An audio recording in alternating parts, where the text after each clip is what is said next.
everybody. Welcome to our fan of the game, Scotty. I want to talk to him today and let you in on some of his knowledge of Toledo hockey. He's been around a while. So Scotty, tell me about your experiences. How far do you go back with the Toledo franchises? And I go back to the Mercury's.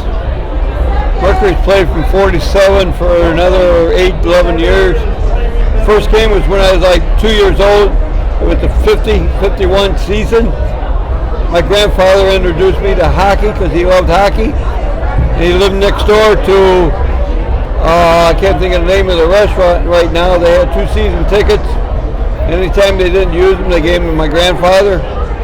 And as long as I had good grades in school, it was good. He took me to a game. So 50-51? 50-51 was the first year I went to hockey. Okay. I saw 3 or 4 games that year. The last game I seen in 51, I guess it was a championship game or something. Against Grand Rapids, yeah. So I guess we ended up winning the Turner Cup, but when you're 2 years old, you don't know what a Turner Cup is. But later on, you realize it, and you're glad your grandfather took the notion of you to keep you in sports. Now my dad, on the other hand, liked baseball. So as long as I was good and in school and had good grades, he took me to Swain Field to see the Mud Hens. But I liked hockey a lot more than I did baseball. You know, that was kind of my deal when I grew up. As long as I was getting good grades, I could go to hockey games, especially on weeknights. Yeah. So you probably don't remember then the Mercury's too much because they were done in 62. Something like that, yeah. But the Blades, were you going as I went to very few Blades because I was active in high school at the time in the 60s. Okay. Doing different things and whatnot. But I really got interested in doing more when the Gold Diggers came to town in 74, 75. Okay. I was doing drag racing at the time, so I was always at the sports arena, so I always knew when the games were and when they weren't. And then after a few car shows, 75, I kind of did it pretty much full time after that. So you saw a couple championships then with the Gold Diggers? Oh yeah, yeah. You probably saw all of them, right? I think quite a few. I seen my share. Yeah. And then like in 74, 75, you listen to them on the radio. They won in Saginaw that year. Yeah, they talked about different guys going on the road. We got a group here from Toledo or whatever and that. And I got a chance between periods in early 75 to talk to a couple of guys. And they introduced me to a friend of mine, Jim. He was one of the guys that used to go on the road. Yeah. And be talked about on the radio. So I got up with him. So between him and a few other ones, I more or less started what today is what's going on. People are going out to Alaska and Iowa and places like that, and it all comes back to me because I'm the one that did quite a bit of road trip with the Toledo Storm. So when you did your road trips, for example, did you bus trips or did you go on yourself, or how did that work? Oh, I went a lot of road trips myself.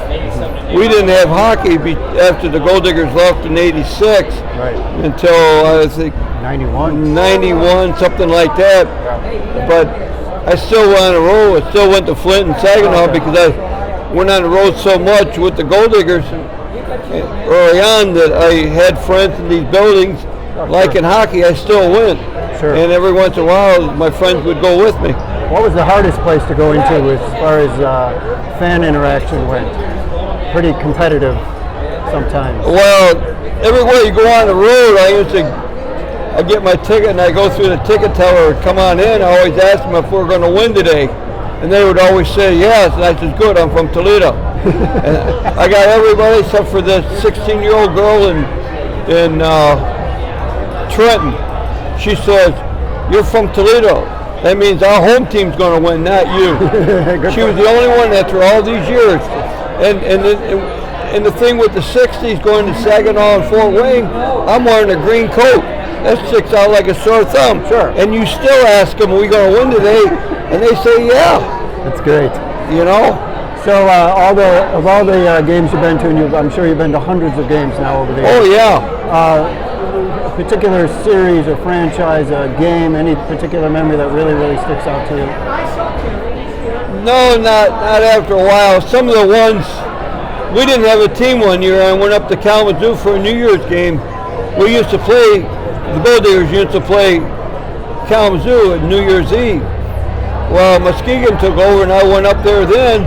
It took me 4.5 hours to get home from Kalamazoo. Was it snow and ice? It was icy, rainy, freezing rain, and it was bad coming all the way on down 94, but once I hit 23, it was a typical winter day. Yeah, we've had that experience. But from leaving, well, the thing of it is that not only went to overtime, but it went 8 or 9 deep in the shootout. Oh, wow. Yeah. So, Scotty, I've been to your place and I've seen your amazing puck collection. Someday I'll come over and we'll do if you don't mind showing it, I'd like people to see it. But how many pucks do you have? When did you start? I started collecting for myself in 82. 80-81 season, I collected pucks for a guy up in Grand Rapids called Donald Guppy. I don't remember him. Everywhere I went, I used to pick up 5 pucks for him. He would trade with 3 others, keep one for himself, and he'd keep an extra one for somebody new that he would trade with. And after doing it for a year for him, I had so much fun doing it, I decided to collect it for myself. Now, he sent me a letter with 6 pucks in it back in early 82. I have the envelope, but I lost track of the letter showing different people. I lost track of it. But he sent me 6 pucks. 4 of them is new ones I never had. 2 of them were extra ones that I had got them in that season. He kept one from Milwaukee for me, and he kept one from Peoria for me that I went on the road then. So, but that was awful nice of him to do that. Sure. So, how many do you have roughly? I got like 3,700 showing, and I probably have another, I don't know, 2,000 or 3,000 off to the side. Right now, as it stands, I'm 22 cases behind. Wow. Putting pucks in them. The cases then go from anywhere from 51 to 94 in a case. It's a really amazing collection. What is probably the oldest puck that you have? The oldest one that I have a few from the 30s or 40s with the American League, Boston Braves and some of them. But the ones I cherish the most are the 2 that I got from the Toledo Mercuries. Right. If I lose the Mercuries ones from the IHL, I'll get rid of the other 3,000. The East Coast means a lot to me, but going back to the original that's where my heart is. Yeah, it's exactly the same for me. Yeah. I've got a few old ones too, and I have the 2 Mercury's pucks. See, I left one puck go by me, and you ended up with it, which was a Windsor Bulldog. But I didn't realize until a year later that the Windsor Bulldogs only played in the I 1 year. 1 year. Yeah. I thought they played 3 or 4, maybe 5 years. Yeah. But getting a hold of an old book or whatever, and that they only played 1 year, 64, 65 in that era. Yeah. I thought they played 3 or 4 years. Right. So I missed out on that one. All right. Well, maybe I'll do a deal. Yeah, maybe that'd be nice. When did they put a logo regularly on pucks? I know.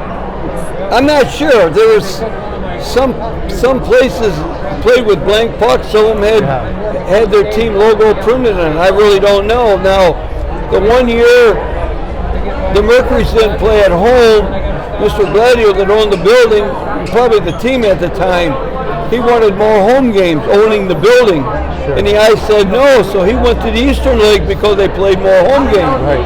Well, at that year, Buckeye Beer couldn't sell beer if they didn't have a team. Sure. So they sponsored the team. Right. So 1 year we were the Toledo Buckeyes. Right. And 49.50. Yeah. I've never seen a puck from them, have you? Their puck came from Detroit Red Wings. Okay. Detroit Red Wings had an octagon, a small octagon they practiced with. Right. So, well, they got a box from them, and the Buckeyes, Toledo Buckeyes, used that as the game puck.